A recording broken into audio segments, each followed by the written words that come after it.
Le Nouvel Esprit Public, Philippe Meyer, bonjour.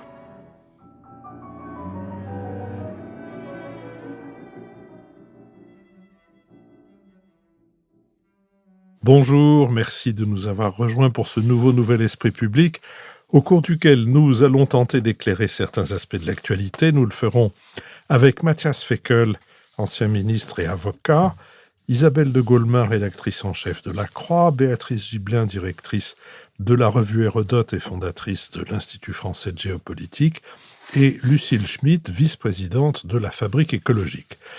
Nous sommes partenaires de l'hebdomadaire Le 1, dont le dernier numéro est intitulé « Croissance verte, la grande illusion ». Il est ainsi chapeauté.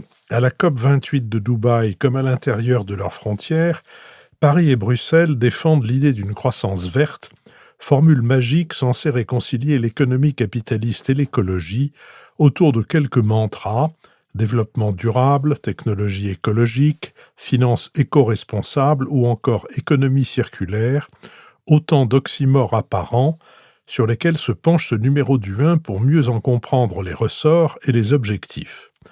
Cette croissance verte pourrait-elle nous permettre d'éviter la catastrophe sans bousculer nos modes de vie, ou n'est-ce qu'un label opportuniste promu par des élites économiques qui souhaitent que tout change pour que rien ne change?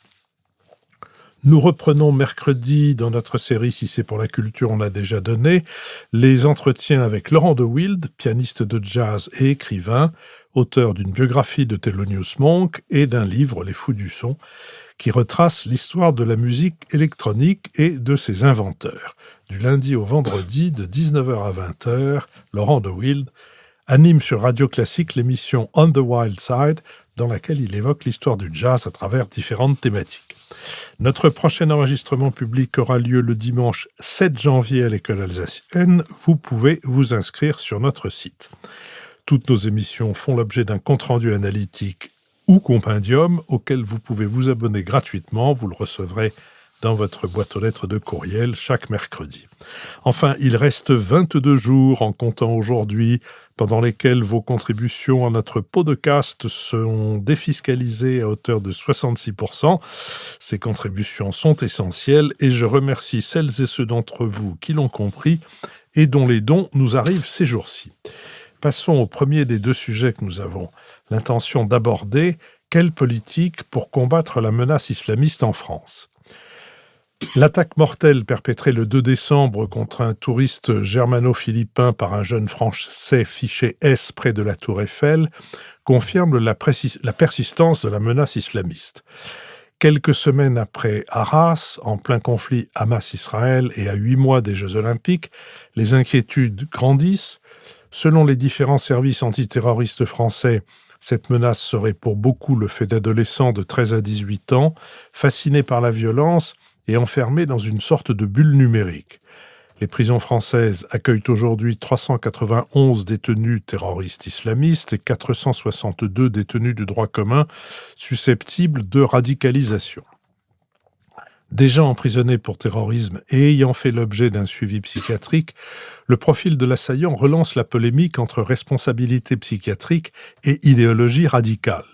Entre 25 et 40% des personnes suivies pour radicalisation sont concernées par des maladies mentales, assure Gérald Darmanin, favorable à ce que les pouvoirs publics puissent exiger une injonction de soins pour une personne radicalisée suivie pour troubles psychiatriques. Un préfet, et non un médecin, pourrait ainsi forcer un radicalisé souffrant de problèmes psychiatriques à continuer son traitement. L'analyse psy est fondamentale, mais il faut la combiner avec une solide connaissance de la dimension idéologique, parce que si on prend de l'idéologie pour de la folie, on fait des erreurs d'évaluation, souligne le chercheur Hugo Micheron, spécialiste du djihadisme. Autre mesure envisagée par le ministre de l'Intérieur et par le président du Rassemblement national, celle de durcir la rétention de sûreté, c'est-à-dire le maintien dans une forme de détention des cas jugés toujours menaçants à l'issue de leur peine. Le ministre de l'Économie et des Finances a déploré pour sa part que la publication d'images faisant l'apologie du terrorisme ne fasse l'objet d'aucune sanction pénale, contrairement au partage de contenus pédopornographiques. L'attentat confirme les craintes d'une importation de la guerre au Proche-Orient, l'auteur ayant évoqué la mort de Palestiniens à Gaza pour expliquer son geste. Depuis le 7 octobre et les attaques du Hamas contre Israël, l'ensemble des pays européens ont accru leur niveau de vigilance, tout comme la France, l'Espagne et la Belgique ont notamment renforcé la protection des synagogues. Au-delà des interrogations autour du suivi psychiatrique défaillant et des services de renseignement trop débordés, il y a la problématique des sortants, ces personnes condamnées pour terrorisme, qui ont purgé leur peine et qui restent suivies de près. Le ministre de l'Intérieur a déclaré que depuis qu'il y a des condamnations pour terrorisme, 340 personnes radicalisées qui ont purgé leur peine sont sorties de prison. L'année prochaine, a-t-il ajouté, ce sera entre 30 et 35 sur cette question. Mathias Fekl. D'abord, c'est un attentat terrible et ça doit être évidemment, malheureusement, comme à chaque fois, l'occasion de penser d'abord aux victimes et aussi aux forces de l'ordre qui, comme toujours, avec énormément de courage, font face à la situation et qui, en l'occurrence, ont évité un massacre qui aurait pu être encore infiniment pire. Alors, à titre personnel, ça me replonge aussi plus de 6 ans en arrière, lorsqu'en avril 2017, sur les Champs-Élysées, le jeune policier Xavier Jugelé a été assassiné déjà par un terroriste islamiste. Et là aussi, d'ailleurs, ses collègues héroïques avaient évité ce qui aurait pu être un bain de sang encore plus important sur les Champs-Élysées. Alors, comment faire ? D'abord, il faut, je crois, être très lucide sur le fait que le terrorisme, c'est du poison lent pour une société. Ce sont à la fois des actions extrêmement violentes, brutales, dans l'instant, mais c'est aussi quelque chose qui se diffuse et qui peut détruire le pacte social. Donc là-dessus, il faut être totalement intransigeant. Et tous ceux qui pensent qu'on peut, d'une quelque manière que ce soit, minimiser dans les discours, dans les réactions, dans la prise en considération de cette réalité, commettent, à mon avis, une faute très importante, y compris contre nos propres valeurs républicaines.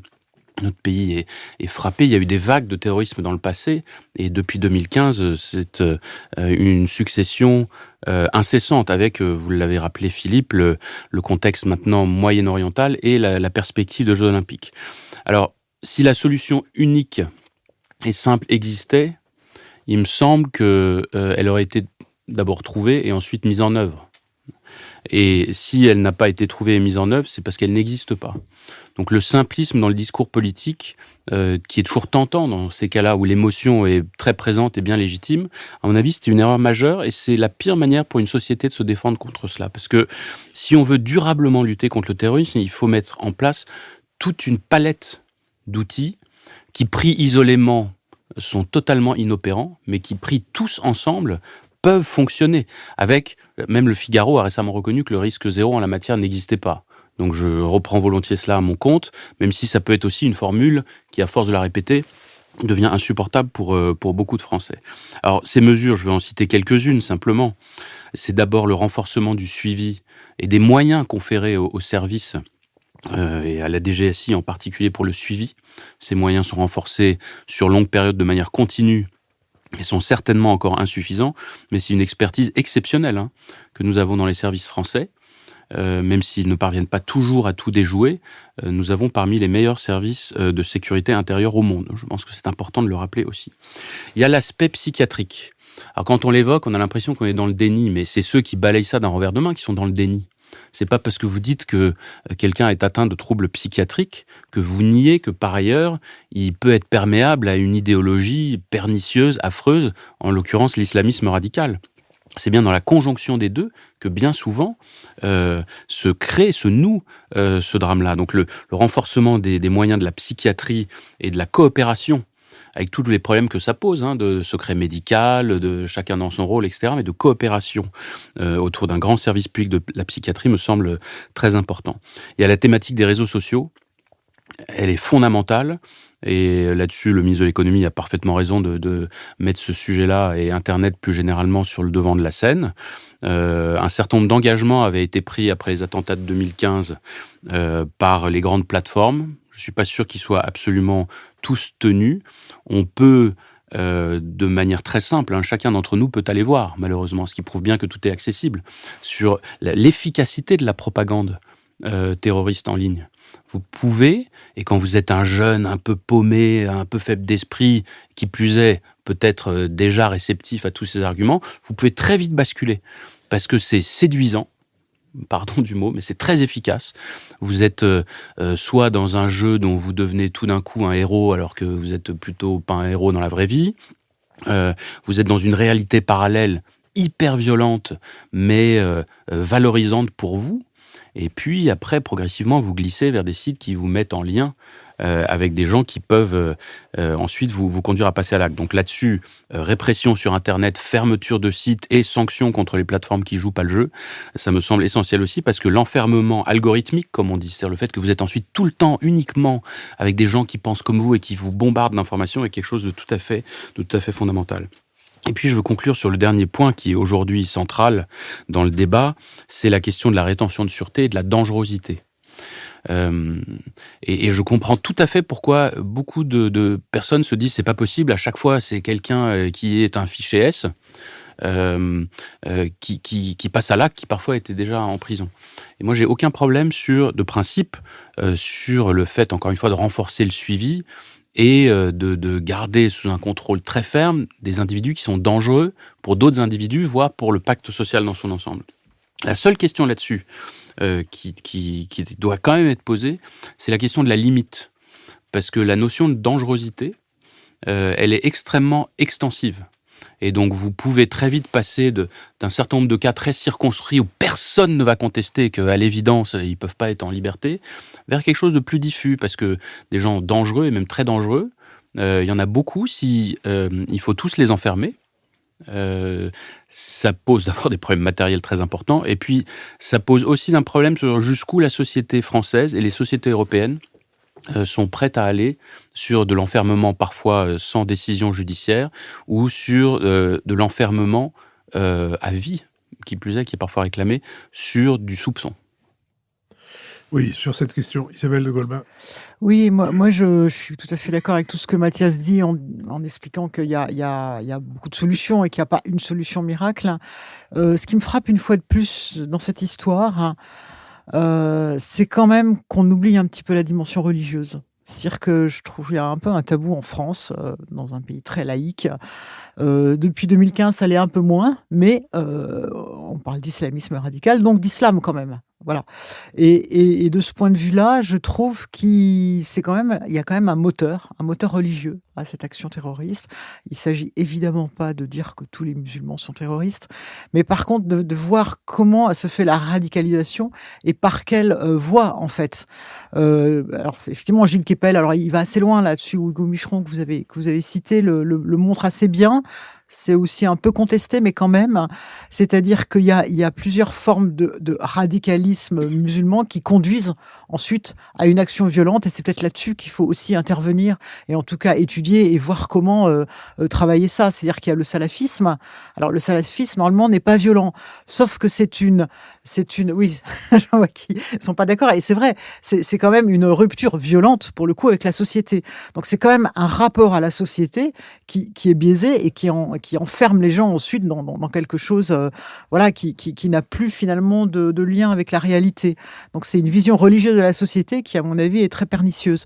Il y a aussi l'islam politique, notamment celui des frères musulmans, et donc il y a un jeu politique là, qui rentre plutôt dans le jeu politique, mais quand même avec une vision politique religieuse ou une vision politique de la religion et qui pose problème qui pose problème aujourd'hui, quoi. Et puis il y a aussi effectivement ensuite le djihadisme qui est l'utilisation de la violence pour imposer ce combat au nom de l'islam, avec toute une rhétorique sur les croisés, etc.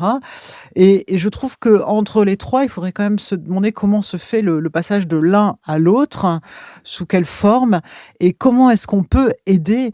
Moi, je suis quand même vraiment stupéfaite du silence de la communauté musulmane. Il faut dire, alors on dit toujours il n'y a pas de responsable, il n'y a pas de pape, il n'y a pas de hiérarchie, il n'y a pas de clergé. Ok, n'empêche qu'il y a plein de musulmans en France, il y en a plein en Europe aujourd'hui, et avec des gens absolument tout à fait cultivés, religieux, etc. Il faudrait quand même qu'il y ait, au-delà de savoir qui gère les mosquées, qu'il y ait une réflexion dans cette religion sur ce qu'elle produit de pire. je pense qu'il y a quand même, alors, parce qu'ils disent toujours, c'est pas nous. Bien sûr que c'est pas eux. N'empêche que c'est une religion qui, par son rapport à la société, toutes les religions ont fait ce travail, doit aujourd'hui travailler et essayer d'avoir quand même un rapport plus sécularisé, plus moderne à la société. Et je pense que de ce point de vue-là, c'est vrai que c'est difficile à l'État de le faire à la place des musulmans. Mais il y a quand même quelque chose à travailler, que ce soit au niveau des universités, que ce soit au niveau des élites musulmanes. Enfin, on peut pas rester avec une religion qui, à ce point, dit c'est pas nous, qui se cache et qui n'est là que pour discuter de combien de mosquées dans ton ville. Il y a quand même un travail sur ce carburant religieux qui fournit ça. C'est pas, évidemment, c'est pas la seule raison, mais je pense qu'il y a, enfin, en France, on néglige beaucoup trop ça. Béatrice Gibelin. Cette question que vient de soulever Isabelle est une question tout à fait importante et avec laquelle nous sommes très mal à l'aise. C'est-à-dire que dès qu'il se passe un événement très très grave et qu'on dit spontanément ah, on aimerait bien voir la communauté musulmane, expression que je déteste, parce qu'il n'y a pas de communauté musulmane. On utilise ce terme de communauté sans arrêt, à peu près pour tout, alors qu'il devrait... Parlons de groupes avec des situations extrêmement différentes. Mais c'est vrai que, compte tenu de 6 millions de populations, on va dire de culture musulmane, ils ne sont pas forcément, évidemment, pratiquants, on aimerait les voir se lever et clamer d'une certaine façon leur rejet. Visiblement, c'est compliqué. Et on n'y arrive pas, et vous avez toujours des partis de gauche pour leur dire mais on n'a pas à leur demander de montrer au fond patte blanche et de leur demander de montrer qu'ils sont laïcs. À ceci près qu'une grande partie de notre opinion publique française aujourd'hui voit la religion musulmane comme étant un danger pour la République. Que ça nous plaise ou pas, c'est comme ça qu'elle est perçue. Et si vous voulez, les discours, j'allais dire, de belles âmes, ne suffisent pas à calmer le jeu. Alors moi, je suis tout à fait d'accord avec ce que dit Mathias, et c'est ce problème de combinatoire qu'il faut qu'on fasse pour intervenir dans des tas de domaines, sachant que la France est quand même aussi sur une situation assez particulière. D'abord parce que notre première communauté étrangère, le premier groupe étranger que nous avons, ce sont les Algériens. Ils sont plus de 800 000 aujourd'hui. Je ne dis pas ceux qui sont naturalisés français, mais qui sont de nationalité algérienne. Et avec un passif postcolonial qui est extrêmement lourd.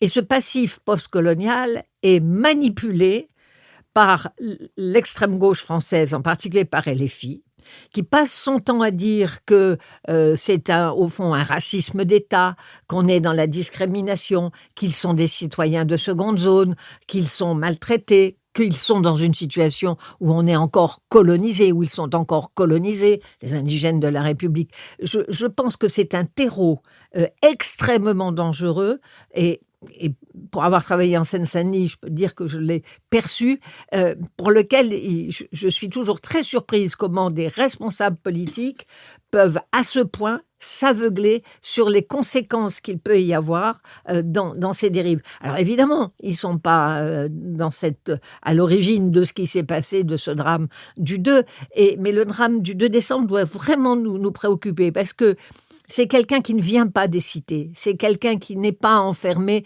dans un milieu social défavorisé. Il est né à Neuilly, c'est une famille iranienne qui a émigré à la chute du Shah. Les Iraniens qui ont émigré à la chute du Shah, c'était pas ni les moins diplômés, ni les plus pauvres. Il a fait des études, c'est une famille laïque, sa maman l'a réaffirmé.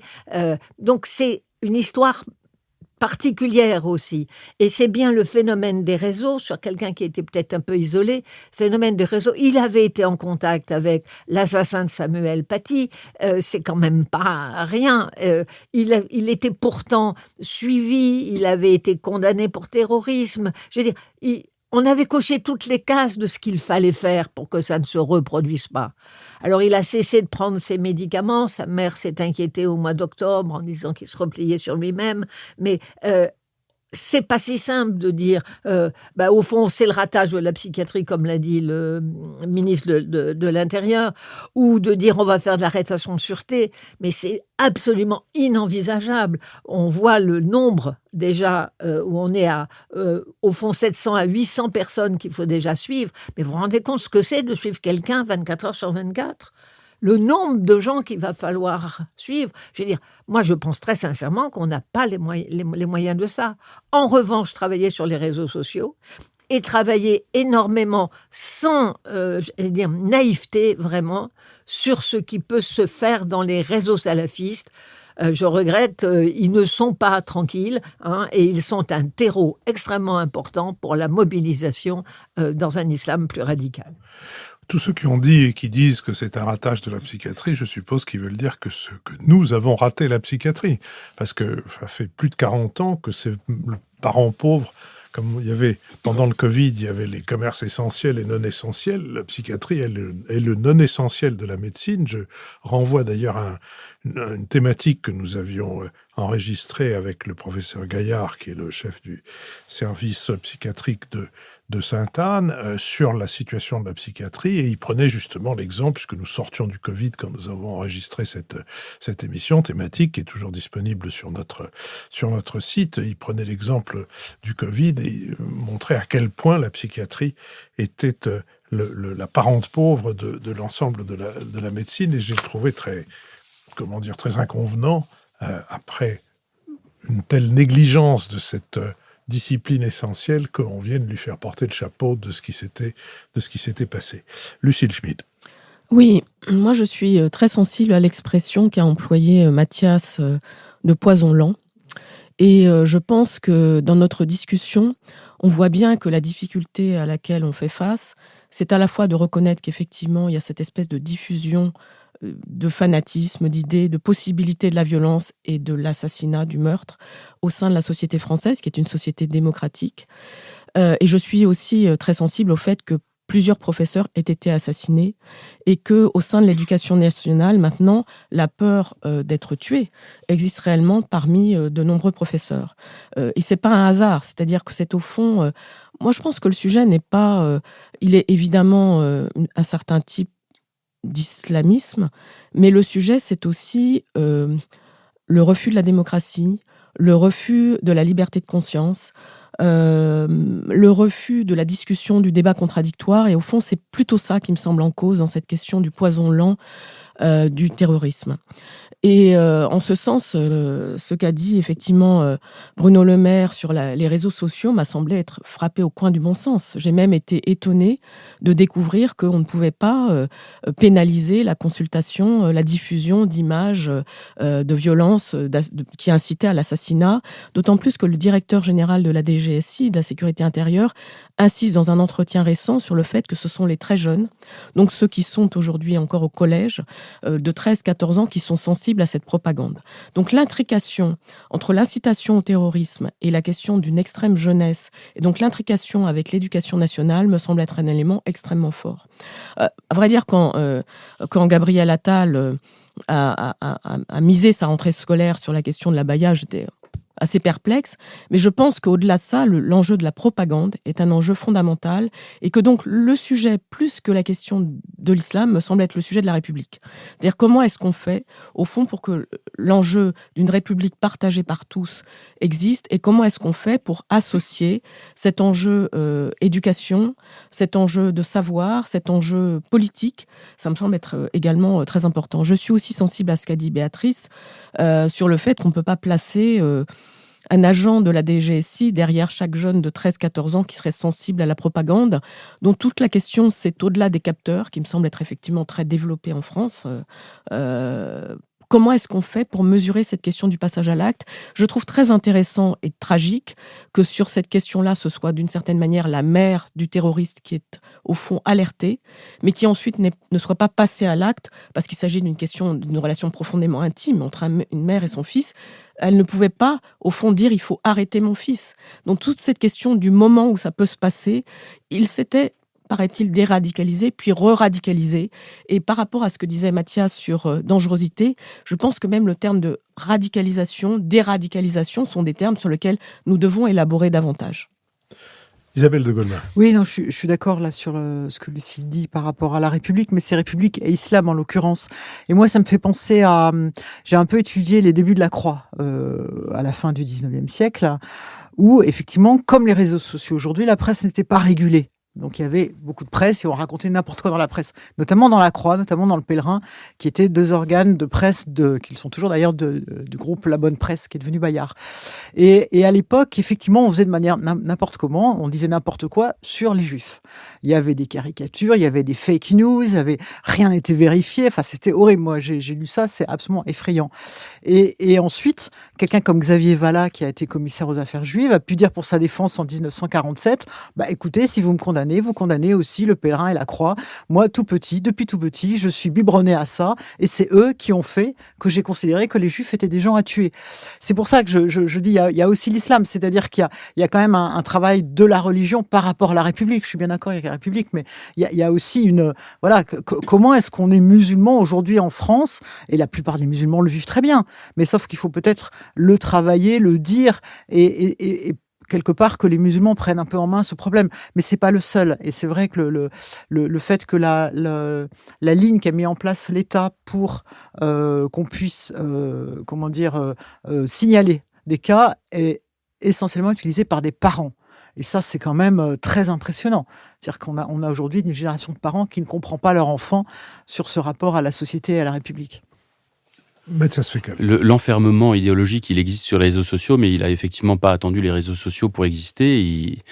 La même chose se trouve dans certaines mosquées totalement radicalisées. J'avais moi-même à l'époque fait expulser des imams radicalisés ou fermer des mosquées. Là-dessus, il faut une vigilance aussi. Je veux dire, c'est inacceptable que des propos totalement contraires à toutes nos valeurs républicaines puissent être prêchés. Ce qui pose aussi, même si ça ouvrait un autre débat, la question du financement et des flux des flux financiers. Qui aujourd'hui finance une partie de l'islam de France. Donc il y a effectivement un grand chantier républicain, mais je crois que ça ne fait que conforter l'idée que c'est une approche d'ensemble qui permettra à la fois de conforter l'intégration de l'immense majorité de ceux qui sont des concitoyens tout à fait modérés, qui sont nés en France, travaillent en France et se sentent profondément français, et puis de minorités extrêmement radicalisées. C'est vrai que là-dessus, la religion catholique, vous l'avez rappelé, a fait ce travail. La loi de laïcité, c'est quand même une loi qui se passe dans des conditions de très grande violence. On a l'impression maintenant que c'est une loi totalement acquise, mais la séparation de l'Église et de l'État, ça s'est fait dans la douleur. Alors, évidemment, les choses sont totalement différentes, y compris historiquement, concernant l'islam, mais qu'un travail de l'islam de France soit à faire, ça me semble effectivement incontestable.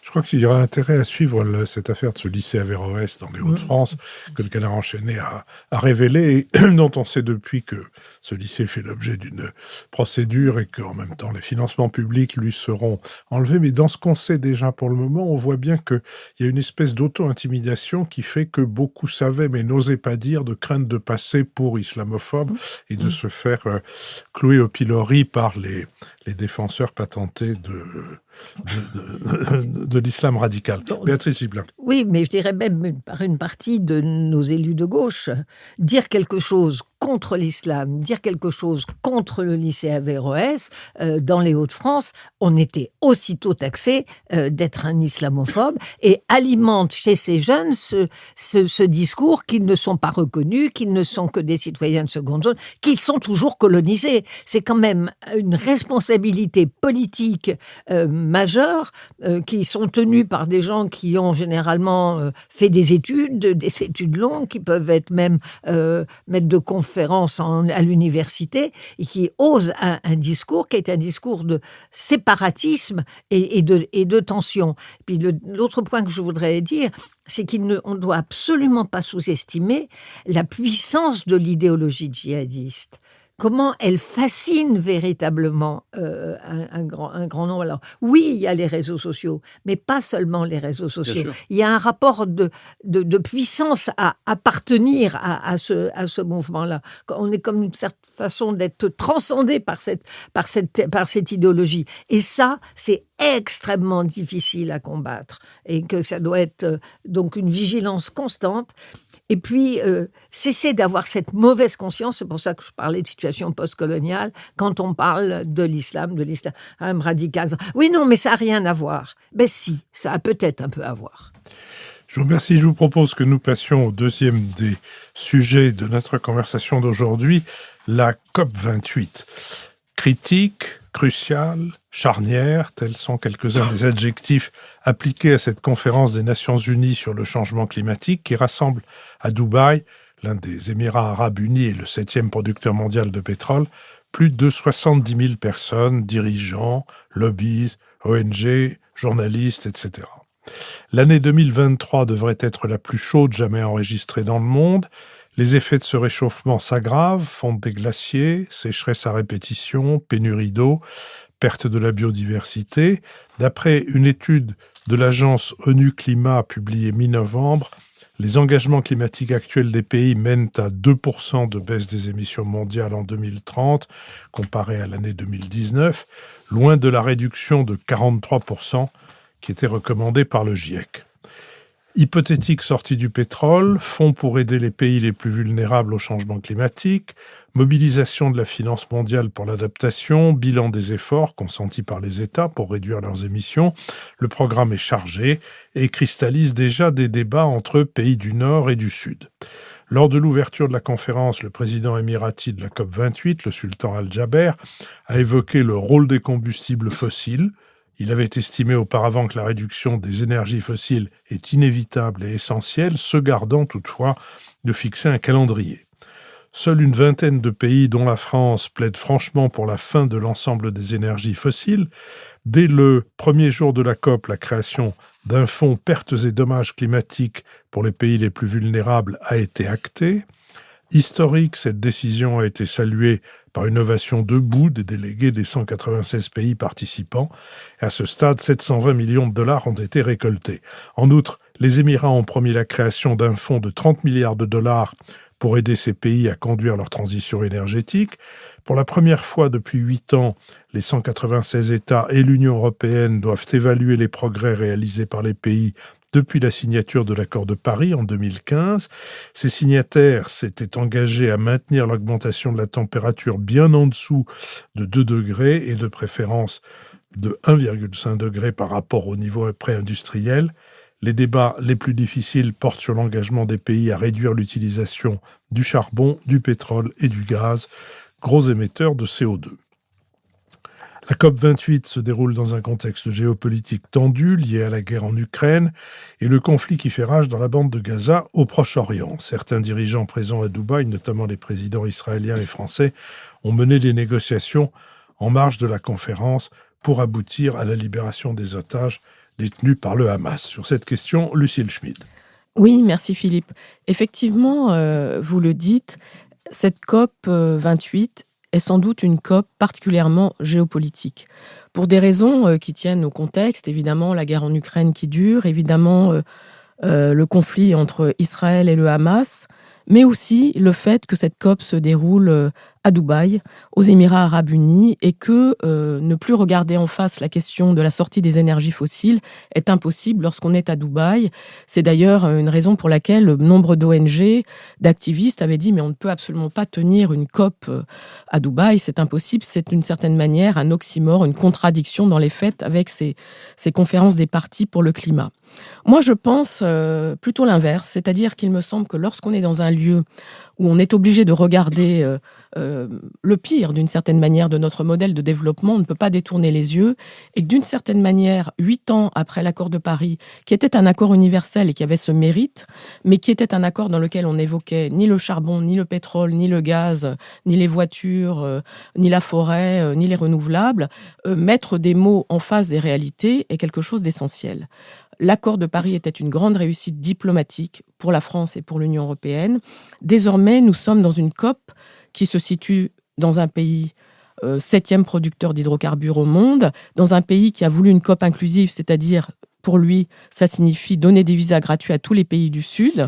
Et donc, on est dans une situation assez radicalement différente de celle de l'accord de Paris. Et depuis ces 8 années, ce qui s'est passé, c'est que nous avons continué à être drogués aux énergies fossiles et nous n'avons, comme vous venez de le dire, prévu que de réduire de 2% nos émissions d'ici 2030. Donc c'est une COP dont l'imbrication avec des grands enjeux de puissance existe et c'est une bonne chose. La deuxième chose qui me semble importante, vous parliez du 1 et de la question de la croissance verte, c'est que dans cette COP, le lien entre l'économie, la question climatique et les enjeux de puissance sera évident. Et que c'est aussi une bonne chose, parce que au fond, ces COP, on s'était habitué à ce que ce soit une sorte de bulle dans laquelle des ONG discutaient avec des diplomates impuissants. Et que aborder, comme le fait Sultan Al-Jaber, la question de tripler le niveau des énergies renouvelables d'ici 2030 a fait se réveiller la question de l'énergie nucléaire. Et pourquoi ne pas en parler avec l'idée de tripler d'ici 2050, cette fois-ci, la possibilité de produire du nucléaire à l'échelle mondiale. La possibilité de faire de la sobriété a également été en quelque sorte ressuscitée. Et puis, d'une certaine manière, la diplomatie du chèque a mieux fonctionné que d'habitude. C'est-à-dire que sur le fonds pertes et dommages pour les pays du Sud, vous l'avez dit, il y a déjà 700 millions sur la table, alors que en ce qui concernait par exemple le fonds vert pour les questions climatiques, il a fallu de très longues années au fond aux pays du Nord pour remplir leurs promesses. Donc on est dans une situation où le principe de réalité, me semble-t-il, est en train de prendre le dessus. Ça ne signifie pas pour autant que ce principe de réalité soit conforme à ce qu'espèrent les écologistes. Et ça, c'est un point essentiel. Et je voudrais terminer en disant que, au fond, ce que nous voyons à travers cette COP, c'est que aucune COP ne sera miraculeuse, aucune COP ne résoudra la question climatique, que ce seront à la fois des États, des entreprises, des ONG et la société civile qui pourront sans doute agir. La question du jeu d'acteurs est essentielle, la question de ce qui sortira de l'accord final, comme ça avait été le cas à Paris, est essentielle, mais aussi la question du volontariat, de l'incitation. Et du coup, choisir son camp lorsqu'il s'agit d'être écologiste me semble être absurde aujourd'hui. Il s'agit d'être à la fois du côté sans doute de la croissance verte et d'une forme de décroissance lorsqu'il s'agit des énergies fossiles. Nous devons apprendre à regarder une réalité en face qui n'est pas la réalité d'hier, mais qui sera la réalité de demain. Matthias Fekl. C'est difficile de parler après Lucille qui connaît ce sujet parfaitement et d'autant plus que je suis d'accord avec beaucoup de choses qui ont été dites. Peut-être d'abord rappeler l'importance de ces COP qui depuis 8 ans maintenant sont un rendez-vous important. Alors on peut dire grand-messe, etc. Mais quand on regarde l'évolution depuis les années 90 de ces grandes réunions, on constate d'abord qu'elles sont de plus en plus contraignantes. L'accord de 2015, la COP 21 à Paris, est un accord universel et contraignant sur le climat pour les États, et qu'elles sont quand même de plus en plus concentrées sur des objectifs très concrets. C'est-à-dire que de grandes déclarations sur le fait qu'il fallait préserver la nature, on passe maintenant souvent à des sujets de mise en œuvre, avec toutes les difficultés que ça provoque, et en particulier dans un contexte géopolitique qui voit l'émergence de ce que certains appellent le Sud global, dont beaucoup d'États se disent finalement il ne faudrait pas non plus que cette affaire d'écologie soit une manière pour l'Occident de continuer à nous brimer et à continuer à pouvoir nous empêcher à notre tour de croître. Bon, donc énormément de débats sont suscités. Moi, je partage je trouvais le débat sur le fait que ce soit à Dubaï complètement décalé. Autant qu'on attribue à un pays de la région, comme ça a été le cas, les Jeux Olympiques d'hiver, là je vois bien en quoi on peut trouver ça pour le moins décalé. Je reste poli. Oui, mais enfin d'hiver quand même. Oui, pardon, mais d'hiver.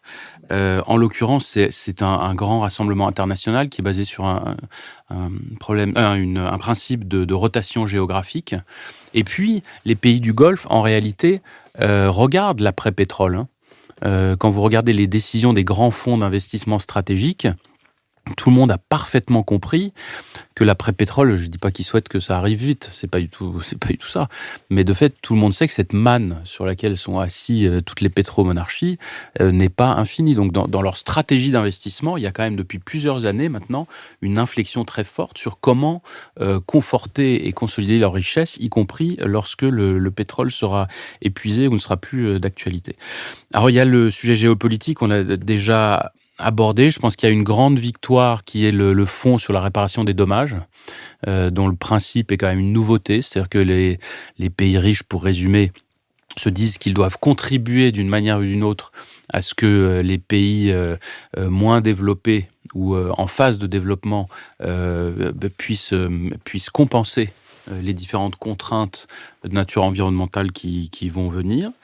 Moi, je voudrais juste sortir un tout petit peu de la géopolitique pour dire qu'à mon sens, l'avenir du combat écologique, vital pour l'humanité, va se jouer aussi à l'intérieur des sociétés. Donc on a aujourd'hui le regard braqué sur les enjeux géopolitiques, mais c'est à l'intérieur des pays que ça va se passer aussi. À quel point l'adhésion aux valeurs écologiques demeure ou pas. Regardez ce qui se passe aux États-Unis, où le possible retour de Donald Trump à la présidence des États-Unis serait évidemment, non seulement pour toutes les COP à venir, mais aussi pour la contribution écologique de ce pays, un désastre absolu. On sait qu'il était sorti de l'accord de Paris et qu'il bloquera absolument toute velléité d'avancer en la matière. Mais chez nous aussi, le mouvement des Gilets jaunes, je dis pas du tout que les Gilets jaunes sont anti-écologiques, simplement il est né quand même du fait que des pans entiers de la population se sont dit c'est pas à nous de payer, on a déjà plus d'argent, donc si en plus de ça on nous impose des pénalités, ça va pas fonctionner. Donc là aussi, il y a un danger de fracturation de nos sociétés très important, et il me semble que, alors je suis pas sûr que ce soit le rôle de la COP de regarder ça, mais enfin si quand même, parce que ce sont les dirigeants de l'ensemble des pays du monde, il faut être extrêmement attentif à cela si on veut pas que l'adhésion, tous les efforts qui ont été faits au cours des dernières années pour convaincre, pour montrer à quel point les sujets écologiques étaient incontournables, finalement viennent se briser sur des réalités de la vie sociale et de la vie quotidienne des gens. Béatrice Gibelin. Moi, je suis assez d'accord avec la position de Lucile et de Mathias en disant, mais au fond, c'était peut-être pas du tout une mauvaise chose que ce soit à Dubaï.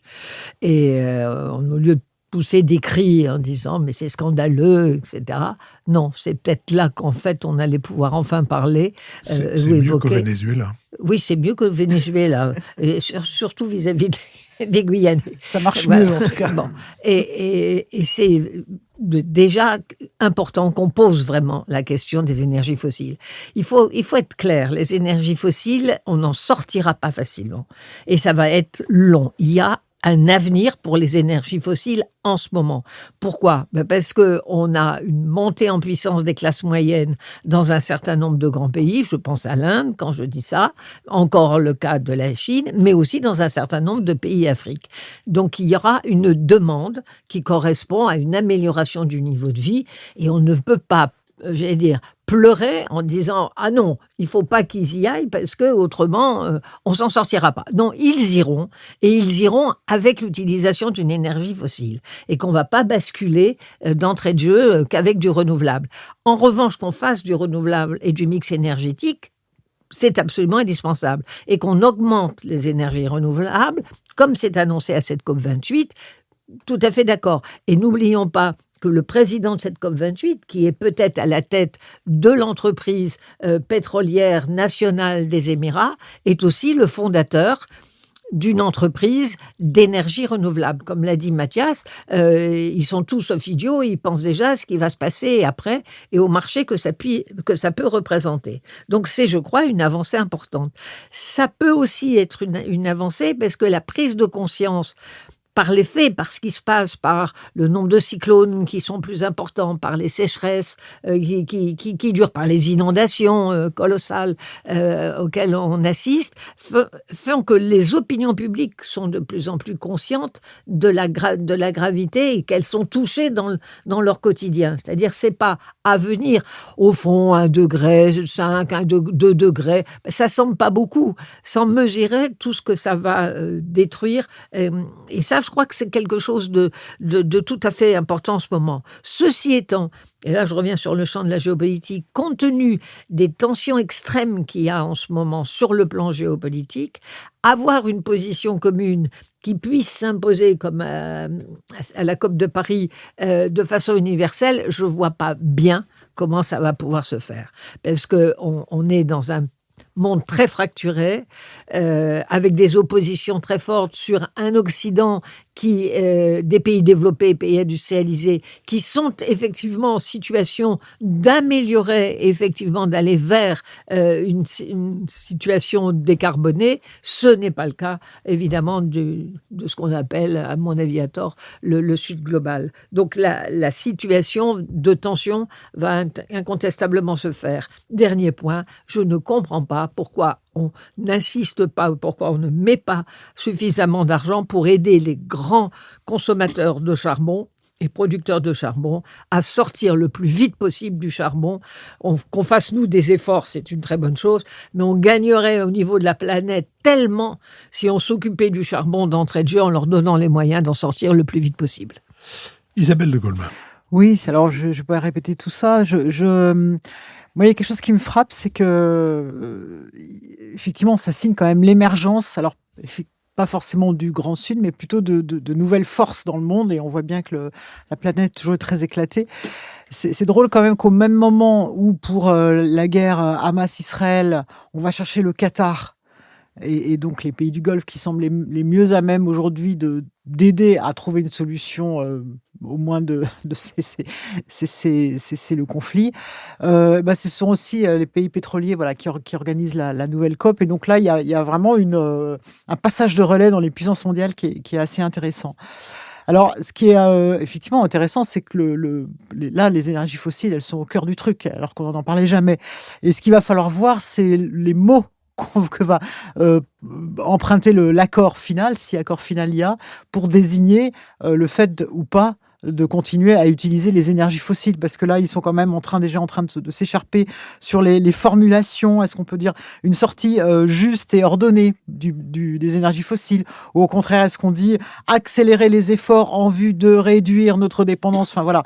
Donc, en fonction des mots qu'on va choisir, ça va être important par rapport aux énergies par rapport à notre futur et notre rapport aux énergies fossiles. Et puis peut-être la dernière chose par rapport à ce que Mathias a dit, c'est quand il parlait des sociétés, je suis assez d'accord. Il y a quelque chose de nouveau dans cette COP, c'est qu'il y a beaucoup de lobbyistes. Tout le monde l'a remarqué, beaucoup plus que les autres COP. Donc, alors il y en a qui se sont énervés là-dessus, mais en fait c'est plutôt bon signe. Ça veut dire d'abord que effectivement on est en train de parler des vrais pouvoirs et des vrais pouvoirs économiques, et donc ça remue beaucoup. Et peut-être faudrait-il arriver à formaliser dans les COP du futur cette société civile, sa participation à la COP, de manière peut-être plus formelle. C'est-à-dire qu'il n'y a pas que les États. On voit bien aujourd'hui qu'il y a les entreprises, qu'il y a les ONG, que il y a l'opinion publique, et d'arriver à mettre tout ça de manière plus formelle, ce qui permettrait de moins dépendre de telle ou telle élection, de tel ou tel Trump ou Trump modèle dans un pays. Donc, en tout cas, je trouve que ça serait intéressant de refonder un petit peu les COP pour tenir compte de ça, et puis tenir compte du fait qu'on ne peut pas avoir un consensus absolu, donc avoir des règles de majorité un peu plus fines qui permettraient d'avoir des accords plus directs, et aussi effectivement d'arriver à mieux englober les pays du Sud pour parler plus solidarité.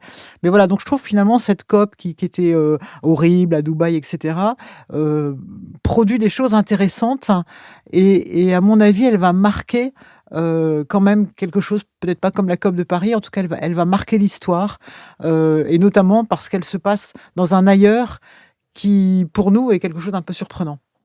Lucille Schmitt. Oui, moi ce que je trouve important, et Isabelle vient de le dire, c'est que comme dans tout accord de nature diplomatique, la question des mots, la question des formules, la question des notes de bas de page est importante. Et on sait très bien que, par exemple, sur le sujet des fossiles, la question, c'est la captation de carbone. Unbatted sera batted ou unbatted, comme on dit en anglais. Et donc, le sujet, c'est au fond la place de la technologie dans le monde qui vient. On sait bien que du côté des écologistes, être technophile, être technophobe, c'est un vieux sujet. Et on sait aussi que vendre l'idée qu'à 20 ans, on va pouvoir capter le carbone d'une manière remarquable à 100%, alors que pour l'instant, c'est une technologie balbutiante, c'est un vrai sujet. Et il faut faire attention à ce que cet accord final ne soit pas un accord de dupes où, au nom d'une technologie qui n'existe pas, d'une pensée magique, on renonce à toute sortie réelle, au principe de réalité dont je parlais. La deuxième chose qui me semble importante, je voulais insister sur la question des pertes et dommages dont parlait Mathias tout à l'heure. c'est que on est déjà en fait dans une situation où certains États sont en train de disparaître. Les îles Tuvalu et l'Australie ont signé il y a quelques semaines un accord dans lequel l'Australie offre généreusement refuge aux Tuvaliens lorsque leurs îles auront été totalement submergées. Et ce qui est intéressant, c'est que ça a immédiatement suscité des débats sur la souveraineté, justement le néocolonialisme, que va-t-il se passer, etc. Donc on est dans une situation où nous sommes avec des parties prenantes de cette COP qui pourraient ne plus exister dans les années qui viennent. Et ça, c'est aussi un principe de réalité à en prendre en considération. Un dernier point par rapport à la société civile et aux COP. En 1995, au moment de la première COP qui s'est déroulée à Bonn, et Angela Merkel était ministre de l'Environnement allemande, il y avait très peu de monde dans les COP, et progressivement, effectivement, la société civile, les ONG se sont invitées dans les COP. Moi, j'y ai participé comme société civile, si je puis dire. Moi, je ne sais pas s'il faut formaliser les choses. Je pense qu'il faut plutôt reconnaître que l'idée de contre-pouvoir du côté de la société civile par rapport aux COP est quelque chose qui s'est installé, mais il faudrait que les contre-pouvoirs, on l'a vu en ce qui concerne la position des ONG sur cette COP, soient capables de faire des propositions opérationnelles et réalistes. Je pense que c'est un enjeu autour de la question de comment est-ce qu'on fait exister une société civile au niveau international qui ne soit pas seulement dans l'interpellation, la réaction, le contre, etc. Aujourd'hui, construire la réalité, ça existe et du coup, ce sont souvent les entreprises qui sont sollicitées. Comment les entreprises et les ONG peuvent-elles mieux travailler ensemble? Ça me semble être un point essentiel. Et sur la question du fossile, sachons distinguer entre les pays africains qui veulent utiliser le fossile pour se développer eux-mêmes et les pays africains qui concluent des pactes faustiens, si je puis dire, avec certaines grandes multinationales pour qu'elles puissent exporter vers l'Occident des énergies fossiles dont nous prétendons ne plus avoir besoin alors que nous sommes encore drogués à l'énergie fossile en Europe et aux États-Unis. Béatrice Gibelin. Oui, Lucille vient d'évoquer les entreprises. Je pense que c'est la première COP où il y ait autant d'entreprises qui soient présentes, pas seulement sous forme de lobby, mais aussi partie prenante. On a évoqué ce fonds pour les dommages qui se montent à 750 millions, mais du côté des entreprises, par exemple les Émirats Arabes Unis, c'est 30 milliards qu'ils mettent sur la table dans ce champ-là. Donc, à mon sens, la réussite possible de la fameuse transition climatique, elle ne se fera qu'avec des entreprises qui investiront, parce qu'elles auront sans doute intérêt aussi à le faire, j'en doute pas, mais peut-être aussi avec des convictions, il n'y a pas de raison de ne pas y penser, et je pense que ça sera le levier financier absolument indispensable pour accélérer les choses. On peut parfois ne pas désespérer de tout. Je vous remercie. Nous sommes arrivés à notre dernière séquence, la séquence des brèves. Avant de l'introduire, je rappellerai que mercredi, nous poursuivons notre bada. Si c'est pour la culture, on a déjà donné avec le pianiste de jazz Laurent de Wild. Et je rappelle aussi que ce sont les 3 dernières semaines pendant lesquelles votre soutien peut être défiscalisé. Quant à ma brève, elle sera consacrée à une bonne nouvelle. À partir de janvier, Michel Vinocq rejoindra notre équipe. Tous ceux qui se désolent et s'inquiètent de la raréfaction de l'histoire dans l'enseignement et de sa méconnaissance dans les analyses comme dans les proclamations politiques ne pourront que se réjouir qu'un historien de ce calibre ait une nouvelle occasion de faire entendre sa voix. Et je profite de cette bonne nouvelle pour signaler l'existence en poche dans la collection Tempus de la biographie que Michel Vinocq a consacrée à Clémenceau, homme de gauche, maudit par la gauche, du moment que celle-ci s'est affirmée révolutionnaire, précise Vinocq, qui nous rappelle que l'histoire de Clémenceau, c'est l'histoire de ce qu'il a existé une autre gauche, la gauche républicaine. L'homme, ses convictions, ses combats sont sans doute d'une époque révolue, mais ils s'inscrivent dans une tradition, dans une famille politique issue de la Révolution de 1789, et ils illustrent un certain nombre de valeurs qui ne sont pas hors de saison, l'esprit démocratique, l'impératif laïque, l'amour de la patrie, l'individualisme philosophique doublé du réformisme social. À propos de la célèbre formule de Clémenceau, la révolution est un bloc, Vinocq rappelle dans quelles conditions elle fut prononcée, celle d'un débat à la Chambre autour de l'interdiction d'une pièce, Thermidor, signée par Victorien Sardou, auteur qui prenait avec l'histoire autant de liberté que Ridley Scott, et qui prétendait réduire la Révolution à la terreur. Depuis 3 jours, écrit Clémenceau, tous nos monarchistes revendiquent à l'envi la succession de Danton. Quelles que soient vicissitudes, péripéties, injustices qui ont émaillé la décennie révolutionnaire, il faut considérer son héritage comme un tout. La Révolution est un bloc. On voit par là que l'on a raison de se méfier des petites phrases et de ceux qui les sortent de leur contexte. Lucille Schmitt. Oui, sans aucune transition, je voulais recommander le roman de Gaspard Koenig, Humus, qui, vous le savez sans doute, a eu 2 prix. Il n'a pas eu le Goncourt, mais il a eu le prix Interallié et le prix Jean Giono. Alors c'est assez intéressant parce que on pourrait penser à Gaspard Koenig comme le candidat malheureux à la présidentielle de 2022. Il n'avait eu qu'une centaine de signatures après avoir créé un mouvement politique qu'il avait appelé avec une certaine vanité simple. Je trouve intéressant que Gaspard Koenig se soit passionné pour les lombrics et pour, au fond, nous expliquer que le salut viendra sans doute du ver de terre, tout en mettant en scène 2 jeunes bierfurkers d'AgroParisTech, Arthur et Kevin, qui d'ailleurs, l'un comme l'autre, auront un destin tragique. Le roman est bien ficelé, il est bien documenté sur le ver de terre. On sent que Gaspard Koenig a eu une documentation abondante. Et entre le transfuge de classe Kevin, qui se fera avoir par le capitalisme vert, et Arthur, qui essaye désespérément, venant d'un milieu bourgeois, de restaurer des terres sans y arriver, parce qu'on ne s'intitule pas, au fond, agriculteur, même lorsqu'on a beaucoup de bonne volonté, je trouve qu'il y a quelque chose d'assez chouette. Et puis ça se termine en apothéose autour d'une sorte d'extinction rébellion à la sauce romanesque. Donc je vous recommande ce roman, au fond, assez exotique. Isabelle de Goldman. Moi, je suis vraiment exotique parce que je vais en Chine, dans l'histoire de la Chine de la fin de la dynastie des Xi. Je sais pas bien comment on prononce ça, mais enfin, les Xi, voilà. Avec la ville introuvable de Yu Hua, qui est un grand écrivain chinois qui avait fait Brother, je sais pas si vous aviez lu, qui était une histoire absolument extraordinaire de 2 frères sous la révolution culturelle. Et là, c'est beaucoup plus, donc c'est vraiment la fin du 19e, début 20e, et c'est toute une fresque de gens du Nord, d'un riche propriétaire du Nord qui tombe amoureuse d'une femme qui elle-même est liée à un autre homme et qui va aller la chercher dans cette fameuse ville introuvable dans le Sud. Tout ça dans une Chine qui est sous l'emprise des seigneurs de la guerre, donc une très grande instabilité politique, et puis de l'influence de l'Occident qui commence à arriver dans cette Chine qui jusqu'alors était fermée, avec aussi toutes ces passions amoureuses sur le pardon, sur l'amour, sur la trahison. C'est un très très beau roman, très picaresque, qui permet d'entrer dans une Chine traditionnelle, mais qui, à mon avis, dit encore beaucoup de la Chine. Et donc, je vous recommande pour les fêtes. Mathias Fekl. Je vous commande Monument national de Julia Deck.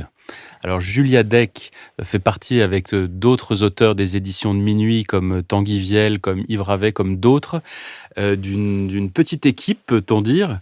En tout cas, ils sont rassemblés par le même éditeur, qui ont à la fois leur style bien à elle et bien à eux, mais qui se ressemblent par un trait commun, c'est que dès les premières pages, on sent qu'on met les pieds dans des situations assez affreuses.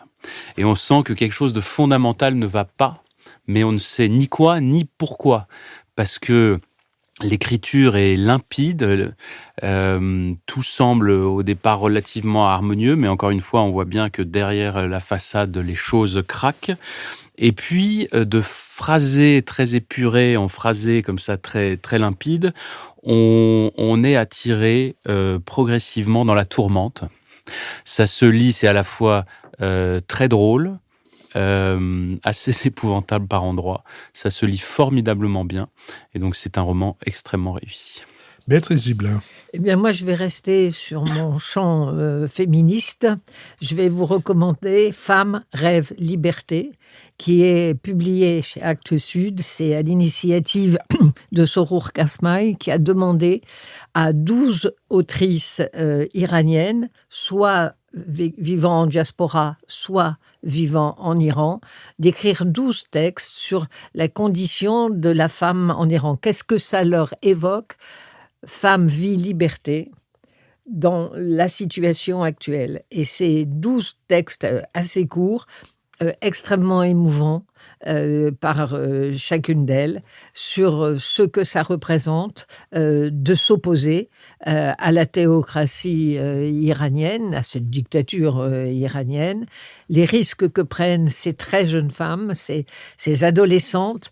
Il y a quelques nouvelles, dont l'une qui se passe à Mashhad, qui est quand même la grande ville religieuse du nord-est de l'Iran, ville de pèlerinage extrêmement importante, et comment elle brave les interdits. Voilà, n'oublions pas le combat que ces femmes mènent avec un courage exemplaire. Je vous remercie, je remercie Sophie Jacquin avec qui cette émission a été préparée, Benoît Carré qui en assure le compte-rendu analytique, le compendium, Nicolas Tourneau qui veille à notre site, tandis qu'Olivier Magloire veille à tout ce qui concerne nos plateformes de financement. Je remercie Manon Boisard qui, pour le studio L'Arrière-Boutique, a enregistré cette conversation, ainsi que Julien Neuville et Nouvelles Écoutes qui nous produisent. Je vous donne rendez-vous mercredi pour le Bada avec Laurent de Wild et dimanche prochain pour un nouvel Esprit Public.